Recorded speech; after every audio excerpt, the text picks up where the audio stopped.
নীল আৰু তাৰ আইতাক এইমাত্ৰ সবজি বজাৰৰ পৰা উভতি আহিছে।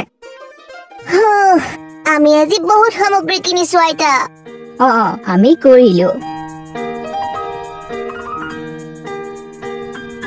এতিয়া তুমি মোক পাচলিবোৰ ৰেফ্ৰিজাৰেটৰত ৰাখিবলৈ ক্ৰমবদ্ধ কৰাত সহায় কৰিবা নেকি? নিশ্চয় আইতা, আপুনি মোক কি কৰাটো বিচাৰিছে?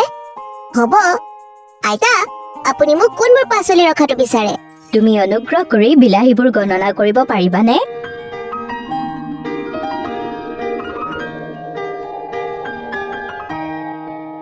ইয়াত সকলো বিলাহী আছে। তুমি মোৰ কাৰণে গণনা কৰিব পাৰিবানে নীল? নিশ্চয়।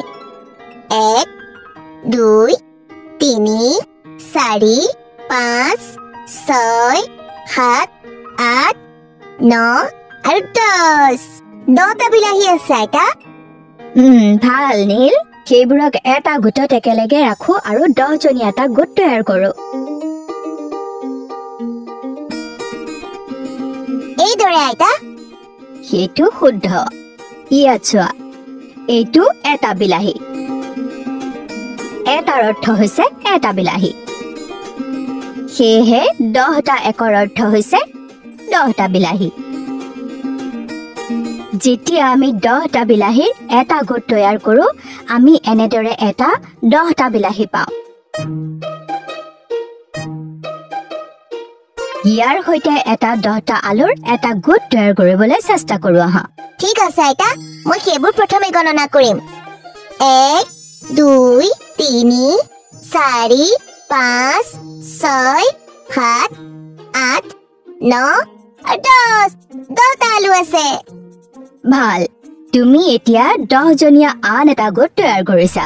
সেয়েহে এইটো এটা 10টা আলুৰ গোট। 10টা আলুৰ এটা গোট। ঠিক আছে, এতিয়া মোক কোৱা নীল, এটা আলুৰ অৰ্থ কি? এটা আলুৰ অৰ্থ হৈছে এটা। আৰু 10টা আলুৰ অৰ্থ কি? 10টা আলুৰ অৰ্থ হৈছে 10টা। গতিকে যেতিয়া আমি 10টা আলুৰ এটা গোট তৈয়াৰ কৰো, আমি কি পাম? আমি 10টা আলুৰ এটা গোট পাওঁ। সেইটো ঠিক নীল, তুমি দ্ৰুত গতিত শিকিছা।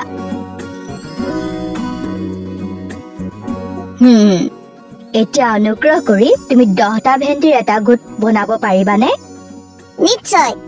1 2 3 4 5 6 7 8 9 10। ইয়াত 10টা ভেন্দিৰ এটা গোট আছে, কিন্তু আৰু কিছুমান আছে। এই 10টা ভেন্দিৰ গোটটো কাষত ৰাখা আৰু বাকীখিনি গণনা কৰা। 1 2 3 4 5 6 7 8 9 10। ইয়াত 10 জনীয়া আন এটা গোট আছে।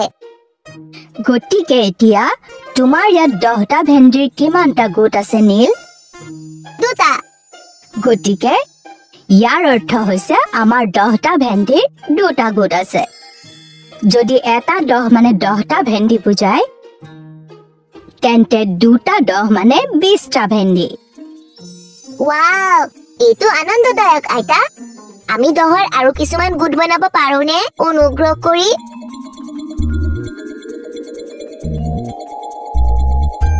হ'ব, এতিয়া ইয়াত এই 10টা ফ্ৰেঞ্চ বিনৰ গোট বনোৱা। ঠিক আছে। 1 2 3 4 5 6 7 8 9 10। ইয়াত 10টা ফৰাচী বিনৰ এটা গোট আছে। 1 2 3 4 5 6 7 8 9 10। ইয়াত 2টা 10টা আছে, যিবোৰ হৈছে 20টা ফৰাচী বিনৰ 2টা গোট। 1 2 3 4 5 6 7 8 9 10। ইয়াত 3টা 10 আছে, যিবোৰ হৈছে 30টা ফৰাচী বিনৰ 3টা গোট। শাবাছ নীল, তুমি 3টা 10ৰ গোট বনাইছা। এইটো যথেষ্ট সহজ আছিল আইতা। এতিয়া মোৰ তোমাৰ বাবে আন এটা কাম আছে এইটো আনন্দদায়ক হ'ব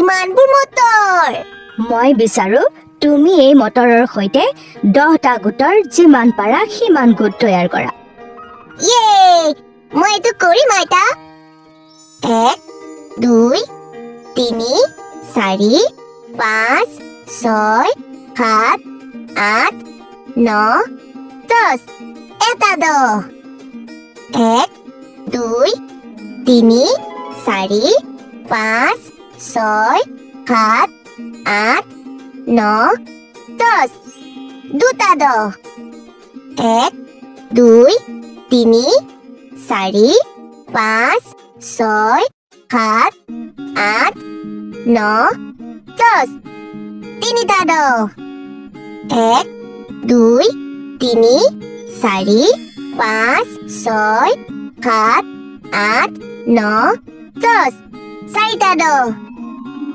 1 2 3 4 5 6 7 8 9 10 পাঁচটা 1 2 3 4 5 6 7 8 9 10 ছটা 1 2 3 4 5 6 7 8 9 10 সাতটা 1 2 3 4 5 6 7 8 9 10 আঠটা 1 2 3 4 5 6 7 8 9 10 নটা 1 2 3 4 5 6 7 8 9 10 10টা আৰু মই সকলো মটৰ ব্যৱহাৰ কৰিছো আইতা সেইটো বৰ ভাল নীল তোমাৰ ইয়াত কিমান 10 আছে মই 10টা 10ৰ গোট তৈয়াৰ কৰিছো তুমি মোক দেখুৱাব পাৰিবানে কেনেকৈ ঠিক আছে চাওক এটা 10 হৈছে 10টা মটৰ দুটা 10 হৈছে 20টা মটৰ তিনি 10 হৈছে 30টা মটৰ চাৰিটা 10 হৈছে 40টা মটৰ পাঁচটা 10 হৈছে 50টা মটৰ ছয়টা 10 হৈছে 60টা মটৰ সাতটা 10 হৈছে 70টা মটৰ আঠটা 10 হৈছে 80টা মটৰ নটা 10 হৈছে 90টা মটৰ 10টা 10 হৈছে 10 শ হয় ও মই এতিয়া বুজি পাইছো 10 100 সেইটো শুদ্ধ তুমি মোক সকলো পাচলি গোটত ৰখাত সহায় কৰিছা নীল আজি তুমি কি শিকিলা মই শিকিছো যে 10টা একে এটা 10 কৰে